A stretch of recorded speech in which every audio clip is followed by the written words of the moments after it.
وأدعو رجال العرب، كل رجال العرب، أدعو حكام العرب، حكام البلاد الإسلامية، أدعو خادم الحرمين الشريفين، أدعو الملك عبد الله، أدعو الملك عبد الله، وأدعو رجاله أن يقفوا مع الحق.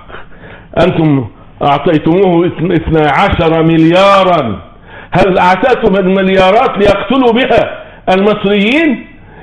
لا يقول ذلك عاقل أبدا.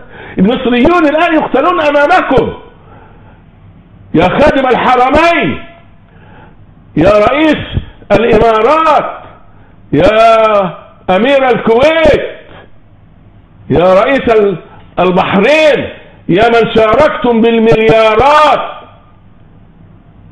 في هذه المسيرة الظالمة، ارجعوا إلى الله، ارجعوا إلى الله. المسلمون يقتلون بملياراتكم، ملياراتكم ما راحتش لتطعم الجائع ولا تؤمن الخائف، ولكن ذهبت لقتل المسلمين البراء الشرفاء الأحرار.